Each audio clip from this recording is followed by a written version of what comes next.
Hello and welcome to BlueTube, where we talk all things blue. Today we kick off our edition of Transfer Talk with a small mention to the Chelsea ladies. Actually, if you guys didn't know, on Saturday there was the FA Women's Cup final against Chelsea and Notts County, and Chelsea ladies did win 1-0. And the winning goal came from the South Korean Ji So-yeon, so I'm very happy about that. And I feel like women's football gets neglected quite often, so I'll just give it a mention. So just if you guys are curious about that, I don't know. Secondly, on the Chelsea website, yesterday, there was an article about the new squad numbers, and what I noticed was that there was no Kenedy, and that's a bit disappointing because I don't know if you guys can see from here, but basically he played with the number 33 shirt against Barcelona on a trial, so his transfer isn't even official yet because of work permit stuff and all that, and he wasn't on the official squad list. So that's a bit interesting, and we'll see what happens in the coming weeks. But Mourinho did say after the Barcelona game about 4 days ago that he is confident that Kenedy can get his work permit, but according to the official work permit rules, Kenedy must have played, as I reported a few days ago, he must have played in 75% of his senior team, the Brazilian senior team games, which he has not done. So it'll be interesting to see what happens. And there was an article on Goal.com, a rumor on Goal.com, that said that Chelsea will send Kenedy out on loan due to these work permit issues. I really hope that he can stay at Chelsea, and obviously Mourinho wants him to stay at Chelsea as well, but we'll see what happens with the work permits, and that's all. But also, regarding the squad list, some interesting players there. Firstly, Bertrand Traore. I said a lot. Mourinho did say that he wants Bertrand Traore to stay at Chelsea this year, and he's not sending him out on loan. That's been confirmed before, so it's no news that he is in the squad list, but he'll be wearing the number 14, which was previously worn by Andre Schürrle, just if you're curious. And also, wearing the number 5 shirt is Dominic Solanke, and I actually kind of forgot about him in yesterday's video when I was doing the current state of Chelsea thing, and I kind of feel bad about that because he's a great player. And basically, I said we have 3 strikers, and our main strikers are Costa, Falcao, and Remy, and they are all injury prone, as I said yesterday. But if they are, unavailable for some reason, we always have Dominic Solanke who can come in there. And he's only 18 years old. He's very, maybe inexperienced in the Premier League at the top flight football. But last season he did play 1 game near the back end of last season when the title was wrapped up. And he did play 1 game in the Champions League group stages, if I remember correctly. And he didn't play badly. So it'll be interesting to see what kind of role he plays in the squad this season. But also, another interesting thing is number 34, who is Ola Aina. And Ola Aina primarily plays as a center-back for the under-21s. He's 18 years old, by the way. But against New York Red Bulls, he did feature as a right-back for us. And that could be interesting as well, because, as you know, we are on a hunt for a left-back, and the Baba Rahman deal seems like it's almost wrapped up. So we will have 3, top fullbacks in Ivanovic, Azpilicueta, and Baba Rahman. But we also do have Ola Aina that can slot into the right back position, and he can play left back and center back, so he's very versatile that way. So he can slot into the full back positions if we do need him.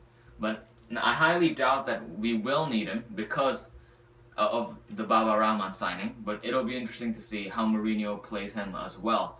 Because Mourinho did put a lot of emphasis last season on bringing up youth players, and he seems to be sticking to his word.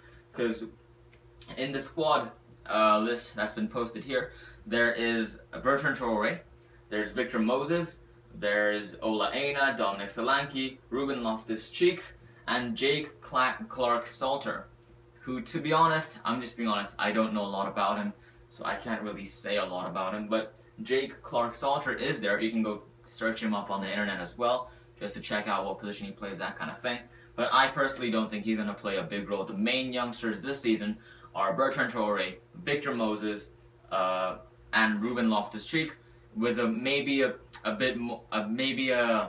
can't think of the word. Some appearances from Dominic Solanke, and some very, very occasional appearances from Ola Aina, maybe.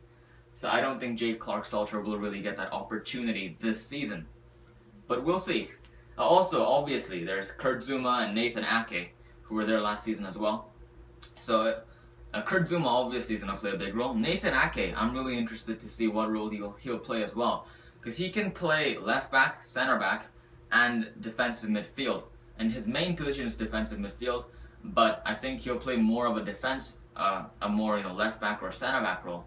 But with Ola Aina and Kurt Zuma can play fullback as well, and with the addition of Baba Rahman, we'll see what happens to him. So that's all.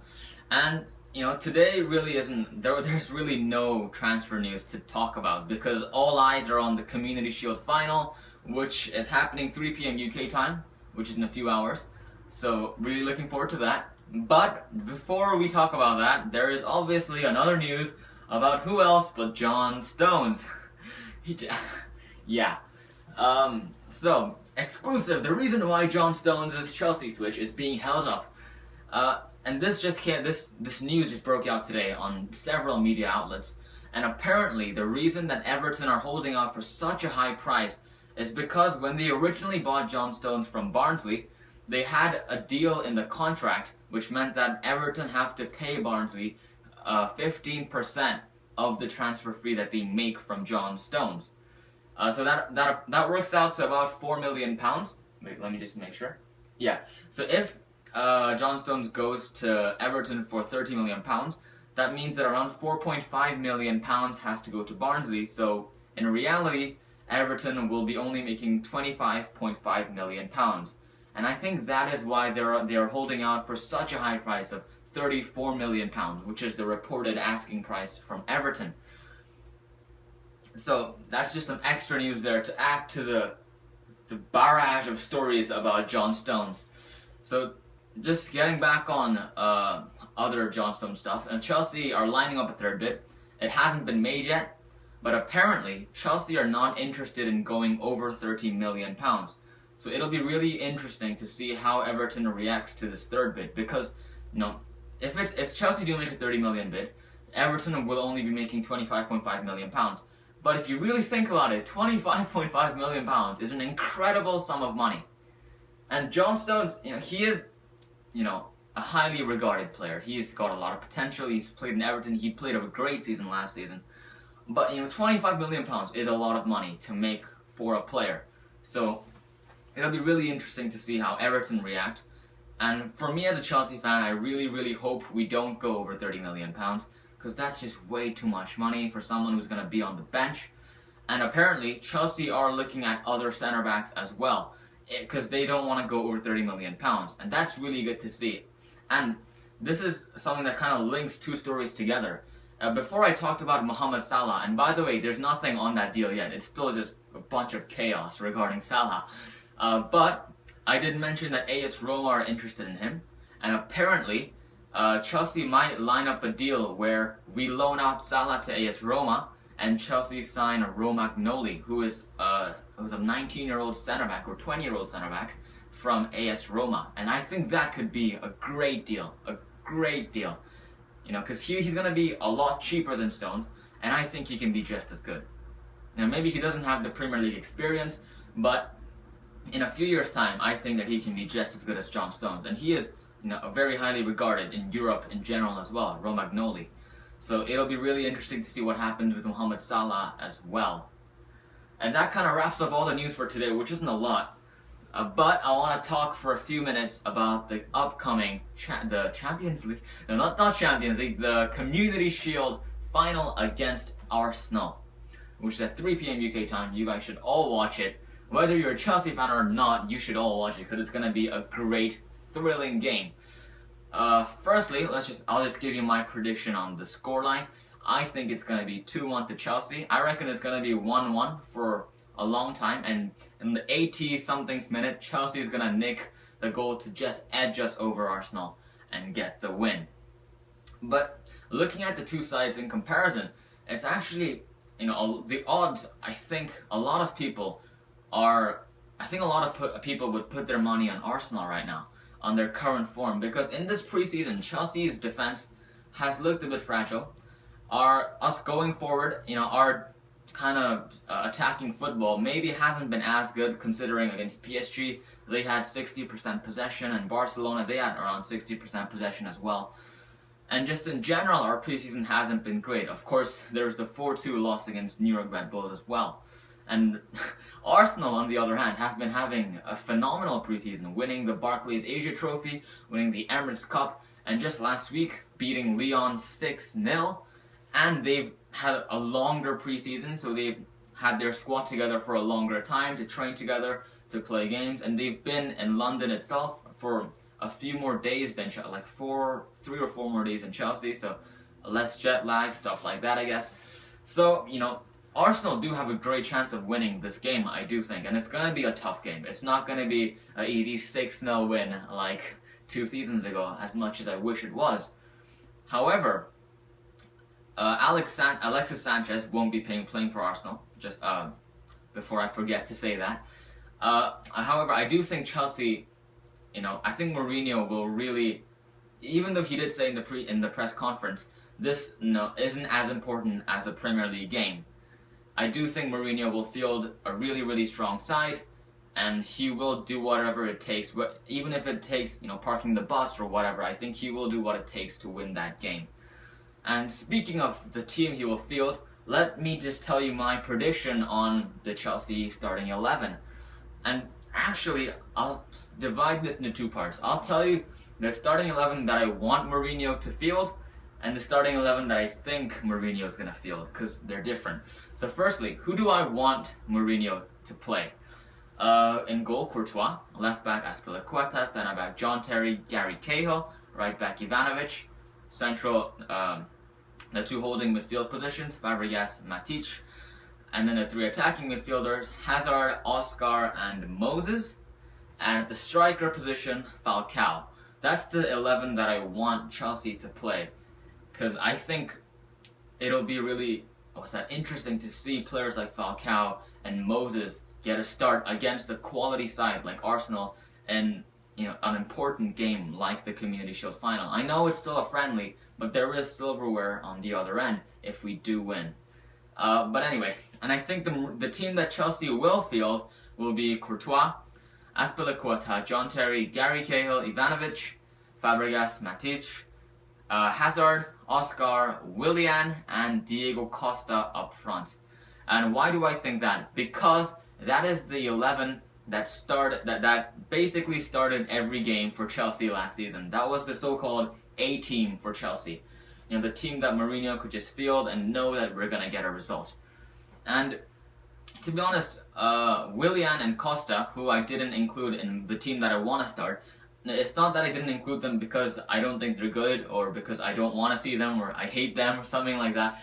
It's just because I think Moses and Costa and Falcao, and let me talk about them individually. Moses, I really, really think he deserves a chance to play on a game like this, where he can really put his skills to the test, because this preseason, he's been really, really good. He's shown some really, really positive signs, and he's just been great, and I really like to see what he can do against a Premier League opposition like Arsenal. I know he did play for Stoke City last season, but just how he'll fit into this Chelsea system against a team like Arsenal, it'll be really interesting to see. And Willian, I do love him, and I do think Willian is maybe the better player, but so far in this preseason, I think Moses has played better. And Willian, of course, he came back from Copa America, so, there may be some tiredness in his legs, or whatever, which I don't think there is, but, there's just these extra reasons.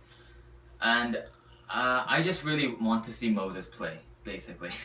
And in terms of the striker position, it looks like Diego Costa is going to play, because in the press conference, Mourinho was pretty, confident that Costa was fit, and that there's no injury worries about Costa, and it just sounded like he was going to play Costa. Just to my ears, I could just sense that he's going to play Diego Costa.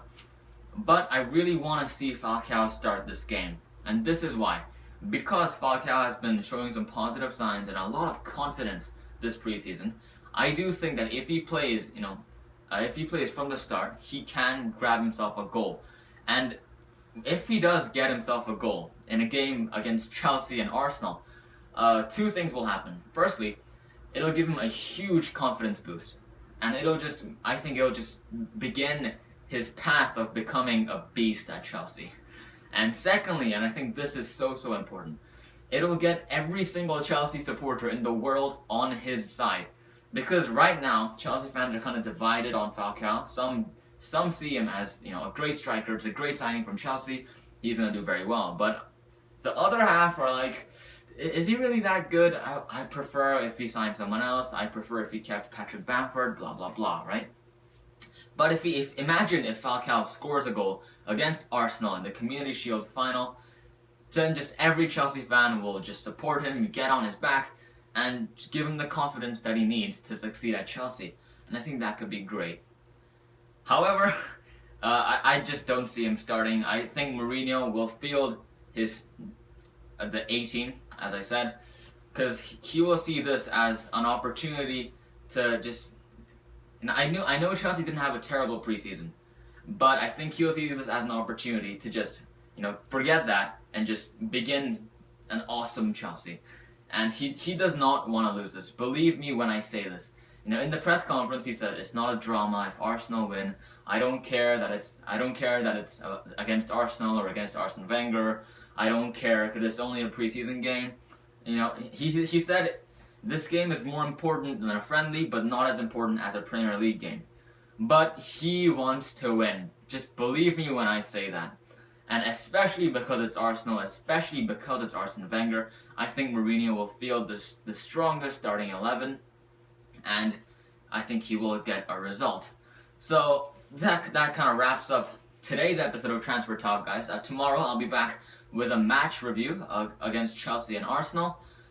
And I hope I have some positive news to bring to you guys with a smile on my face. But tell me your thoughts and your predictions in the comment section down below. What's the score going to be in the game today?